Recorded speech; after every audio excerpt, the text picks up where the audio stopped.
Տիկին Պալյան, օրերս Հայաստանի Հանրապետության առաջին նախագահ Լևոն Տեր-Պետրոսյանը մի հայտարարություն արեց, որ պառակտված ընդդիմությանը ունակ է միավորել Սամվել Կարապետյանը, երեկ էլ եւս մեկ անգամ հաստատեց, որ նա ընդունակ է դա անելու եւ ասաց, որ դա ոչ թե քաղաքական, այլ ազգի փրկության հարց է։ Հիշեցնեմ 2015 թվականին Տեր-Պետրոսյանը Ծառուկյանի հետ բուրժուա-դեմոկրատական հեղափոխություն էր փորձում անել, ինչը կանխեց, կարելի ասել ըստ էության, կանխողներից մեկը Սամվել Կարապետյանն էր։ Ըստ ձեզ տարօրինակ չէ այս հայտարարությունը։ Շնորհակալ եմ հարցազրույցի համար։ Իհարկե տարօրինակ է, դրան զուգահեռ նաև ինչ որ զարմանալի տարեր է պարունակում, որովհետև հենց իրենք ունեն տեխնացու, ով պիտի մասնակցի ընտրություններին, եւ ես ուզում եմ հասկանալ, թե այդ հայտարարությունով Լևոն Տեր-Պետրոսյանը ինչ մեսիջ է ուղարկում հենց իրենց տեխնացուին ընտրողներին։ Բայց ամեն դեպքում ինչքան էլ տարօրինակ է, դրան զուգահեռ նաև շատ հիասթափեցնող ու հուսահատեցնող է։ Ես ինքս ձեզ վստահեցնում եմ, որ Լևոն Տեր-Պետրոսյանի հայտարարությունից հետո հարյուրավոր մարդիկ ուղղակի ափսոսանքի ու հիասթափության խոսքեր են ասել, որ ժամանակին սատարել են այդ մարդուն, կիսել են գաղափարները եւ երկար ճանապարհ են անցել նրա հետ։ Իրականում ես ցավում եմ, որ երկար տարիների քաղաքական գործիչը, ով նմանատիպ փորձ ունի, այսօր սատարում է ձեր նշած անձին հրապարակային։ Ես չգիտեմ ինչ փրկչի առավելություններ է տեսել Լևոն Տեր-Պետրոսյանը ճակերտավոր բարերար Սամվել Կարապետյանի մեջ, բայց ես միայն ցավ եմ ապրում, որ լինելով այդքան հասուն մարդ, քաղաքական հասունության մասին է խոսքը առաջնահերթ, այսօր նմանատիպ հայտարարություն անում եւ հիասթափեցնում է իր իսկ ժամանակին սատարողներին։ Խոսեք եւս մեկ քաղաքական գործչի Հայկ Մամիջանյանի մասին է խոսքը, քիչ առաջ նա ճեպազրույց էր տալիս եւ հայտարարեց, որ ընտրակեղծիքներ լինելու են։ Այս մասով ինչ կասեք։ Այս մասով կասեմ հետևյալը, սա զավեշտ է ուղղակի, ընտրակեղծարարության հայրերը այսօր ամենաբարձրն են գոռում, որ ընտրակեղծարարություն է լինելու։ Եթե լինելու է, ապա դրա հեղինակը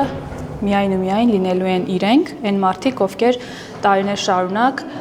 որդեգրել են այդ ձեռագիրը, իրենց տեսակն է եղել այդպիսին, չեն կարողացել անել արդար եւ թափանցիկ ընտրություններ եւ այսօր ուղղակի չեն կարող հաշտվել այն մտքի հետ, որ 2018-ից հետո Հայաստանի Հանրապետությունում չի եղել մի ընտրություն, որ վիճարկվի արդյունքները, որ կասկածի տակ դրվի, այդպես է լինելու նաև գալիք համապետական ընտրությունները, ես ձեզ վստահեցնում եմ, իսկ ովքեր կփորձեն այդ նույն ընտրակեղծարարությամբ զբաղվել, ապա գործող իշխանությունը հաստատ օրենքի սահմաններում դրա դեմն առնելու է։ Օրերս Սերժ Սարգսյանը մի հայտարարություն էր արել, նշելով, որ նրանք, ովքեր կփորձեն մեր հաշվին աչոք հավաքել, ճշմարտությունը կլսեն։ Ում է ակնարկում նա ձեզ։ Ես չգիտեմ Սերժ Սարգսյանը ում է ակնարկում, բայց իրենք հաշիվ չունեն, որ ինչ-որ մեկն էլ աչոք հավաքի, իրենց բոլոր հաշիվները սպառված է, իրենք քաղաքական դաշտում որևէ անելիք ու ասելիք չունեն եւ ես վստահեցնում եմ ձեզ, ամենօրյա մեր շփումները քաղաքացիների հետ խոսում են այն մասին եւ վստահեցնում են մեզ այն բանում, որ առաջիկա ընտրություններում, համապետական ընտրություններում, որին 3 ամսից էլ քիչ ժամանակ է մնացել, Սերժ Սարգսյանը, Ռոբերտ Քոչարյանը եւ մնացած բոլորը իրենց հարցերի պատասխանը վերջնական ու սպառիչ ստանալու են, հայտնվելով քաղաքական աղբանոցում մեկընդմիշտ ու անվերադարձ։ Անդրանիկ Թևանյանը եւ Գագիկ Ծառուկյանը կարծեք թե համագործակցության այսպես եզրեր են գտել եւ Անդրանիկ Թևանյանը հանրային հեռուստաընկերության եթերում հայտարարեց, որ Գյումրի 2 լինելու է։ Դուք որպես գյումրեցի ինչ եք կարծում։ Գյումրի 2 չի լինելու, 2 հիմնական հիմնավորում ես ունեմ, նախ նրա համար, որ Գյումրիի դեպքերից հետո Հայաստանի Հանրապետության քաղաքացուն պարզ եղավ, թե ինչպիսի ընտրություն չպիտի կատարել, դա մեկընդմիշտ եւ հաստատակամ ես ձեզ ասում, նորից քաղաքացիների հետ շփումների արդյունքում ունեմ այդ տպավորությունը եւ այդ ամեն ինչը տեսանելի է։ Եվ երկրորդ մենք ունենք վաղաշաբաթի ընտրությունները, որը մեզ ապացուցեց, որ իմ ասածը ճիշտ էր եւ քաղաքացիները տեսնելով, որ Գյումրի 2-ը միայն ու միայն վնասում է Հայաստանի Հանրապետությանը, գնացին եւ ճիշտ գիտակցված ընտրություն կատարեցին։ Այնպես որ ես բացառում եմ, ինչքան էլ Թևանյանները եւ Ծառուկյանները միանան եւ փորձեն ինչ որ մանևրելով քվեներ ստանալ, բայց դա նրանց չի հաջողելու։ Կարծեք թե կրկին սրվել են Սերժ Սարգսյանի եւ Ռոբերտ Քոչյանի թիմերի հարաբերությունները, ըստ ձեզ որքանով է դա լուրջ, մեջ բերեմ մի օրինակ Արմեն Աշոտյանը եւ Աղվան Վարդանյանը հրապարակային վիճում են, թե ով է այս իշխանությանը բերել 2018 թվին իշխանության։ Ինչ է սա նշանակում ըստ ձեզ։ Գիտեք, ես լուրջ չեմ վերաբերվում իրենց միջև այդ ներթիմային խժդժություններին, դա իրենց խնդիրն է, բայց միշտ էլ ակնհայտ է եղել, որ իրենք ինչ-որ կիսելու բան ունեն եւ չեն կարողանում վերջնականապես կիսել, հասկանալ իրար ու այդ կոնֆլիկտները միշտ ակնհայտ են եղել, նույնիսկ հենց նիստերի դալիճում, պատիվ ունեմի եւ Հայաստան խմբակցության падգամավորների միջև քվեարկություններում տարատեսակ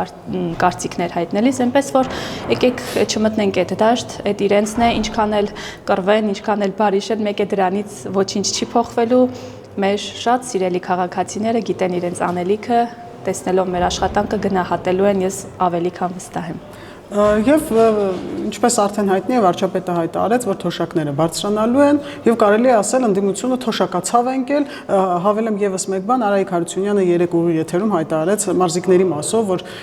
երբ իրենք էին ընդդիմադիր, ուրախանում էին Հայաստանի Հանրապետության մարզիկներով, շախմատիստների հաջողություններով, իսկ այս ընդդիմությունը որևէ ձևով չի ուրախանում այդ հաջողություններով։ Ձեր մեկնաբանությունը։ Տեսեք, վարչապետը մի քանի օր առաջ հարցազրույցներից մեկում մի միտք արտահայտեց, նշելով, որ այս փոփոխվող աշխարհում չփոխվելը խնդրեմ է